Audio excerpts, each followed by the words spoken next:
for work to be done on basketball courts associated with the urban renewal project. Bahamas Striping President Ontario Mitchell said the work is to be done at 4 courts in New Providence and 1 in Abaco, where he first started training for his business. Me and Bahamas Striping doing our part to help the urban renewal project, because I see it's a good initiative and I would like for it to be a success. So I'm doing my part to help towards the success of the program. Deputy Prime Minister Davis said it is important for corporate citizens to become involved with urban renewal to add to its success. Corporate citizens signing on to urban renewal is a critical part of our plank. It's not a government, it's a government initiative which has as its critical components the involvement of corporate citizens, NGOs, because the challenges we have in our inner cities and with crime, joblessness, and the health issues, housing issues that we are trying to attack and assault very aggressively requires more than just government agencies.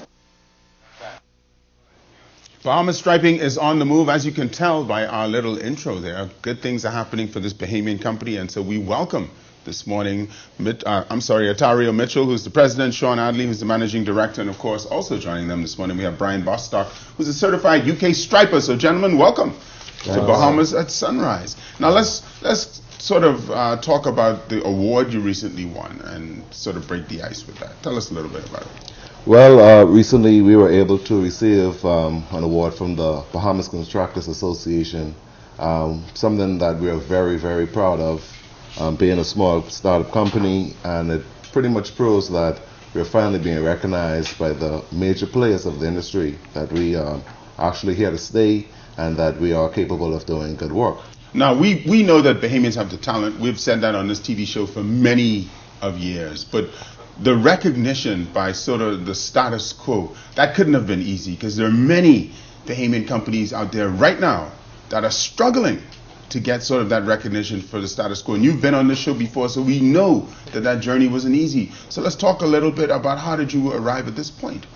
Well, for the company that's been in business for a little over 3 years, I mean just under 3 years now. Correct. The road wasn't easy. It can't be easy, man. Anybody knows that getting started in business, it isn't easy. Now, me being a young person, I think that add to it. Being a young person starting a business, people probably didn't take me as serious as they ought to. And like there was days when I wanted to close the company down, but it wasn't. It was by the grace of God and me believing in the company and having the support of my team that I decided to keep pushing forward. And like you see the intro which you played, that the Deputy Prime Minister assured me that I will have a chance to prove myself. Did he say those words to you? Yeah. You will have a chance to prove yourself. He said he will present me and other Bahamian striping companies with the opportunity to prove that we could do the work. Excellent. And of course, do you believe him? Yeah, I believe him. I believe him. All right. Well, that's certainly very important to get the government support. Now, let's talk a little bit about training. From the very onset, you have always emphasized your training program, your equipment upgrades. So let's talk about what brings us sort of to the subject matter of this interview this morning. Well, as Ontario said earlier, having the DPM at our work site on Johnson Road, on Eastern Road, he did mention that he... And you had him working. Yeah. Oh yeah, oh yeah. He is partially a striper now. Indeed. So after hearing his words Sure. that we would be given an opportunity to stripe, we as a company felt that we should go out and reach out to a certified striper to come in and train our staff of 13 how to thoroughly do the jobs. Even though we don't have any jobs currently, but we believe that this administration would encourage us into the industry. Well, that's the whole thing about fate, as St. Augustine said. Oh, you got to believe what you don't see, and then you get to see what you believe. Definitely. And so let's bring Brian into the discussion. Tell us a little bit about your involvement with Bahamas Striping and what to expect from the training program that I'm sure you're contemplating. Okay, I mean, basically, when Ontario gave me the call to, come out, I had a bit of look into the history of the company. I obviously took the opportunity with both hands. Since me being here, we're obviously going to have a great future. There's no doubt about that. These young Bahamian guys that we've got on board, Sure. the punctuality, At the moment, we have to look at a classroom environment for me to train them. Excellent. We can't really go out on the ground. That's where they're going to learn the true ground of, you know, how to stripe. In the classroom environment, the guys, they're eager. They're asking me plenty of questions, too many questions sometimes. But like I say, I mean, the future of this company, you know, nothing should be standing in our way. No, it's so an excellent report, and at Bahamas at Sunrise, we kind of feel a part of their success because they've been with us for so long, and we've watched the company grow, and we watch the individuals sort of mature and come into the fullness, as they so to speak. Let's talk a little bit then about any recent equipment upgrades that you put yourself or committed yourself to. Well, recently the recent equipment I buy was a second paint striping machine.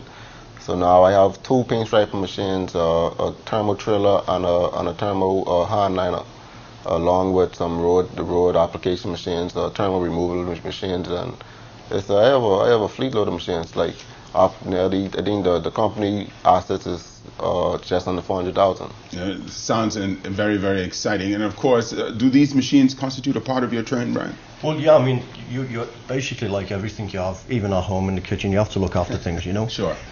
These machines, they're not cheap by any means. No, of course not. And when they break down, we can't afford to lose a machine on the job site. No. So the maintenance and the upkeep of these machines is also vital to the actual striping the ground, you know? Interesting stuff. Now, you mentioned the Johnson Road project, but of course, the New Providence Road Improvement Project is drawing to a close. Most of the roads have already been paved. There's a lot of striping work to be done. I guess that's what I'm really hinting at. How are you positioned to make yourself an essential player in relation to the striping work that remains to be done with the New Providence Road Improvement Project? And not just that, say we have the people from Nassau Airport Development Company here. The airport needs stripers, parking lots. Tell us a little bit about how you're positioned. Well, the company unfortunately wasn't able to be a part of that project. We're still actually fighting to be a part of the project. In reference to other striping works, we are lobbying, meeting with the government and private sectors to see how best we could get jobs. Like the company has always been a company to fight for jobs and to fight for what we want. And I think that right now we are moving in the right direction in reference to securing some large road projects. All right. Well, it's certainly an excellent report, and congratulations on your work thus far. I know it couldn't have been easy, but congratulations. Be encouraged, though. Yeah. Don't give up. I mean, it's right there before you. So we encourage you both. So Bahamas Striping, Brian Bostock, congratulations on associating yourself with Bahamas Striping. We hope the training goes well. Sean Adley and Atario Mitchell, hopefully we'll see you here again in the fight. Of course, we consider ourselves your ally. Yes, You're watching Bahamas at Sunrise. We shall and we will return after this.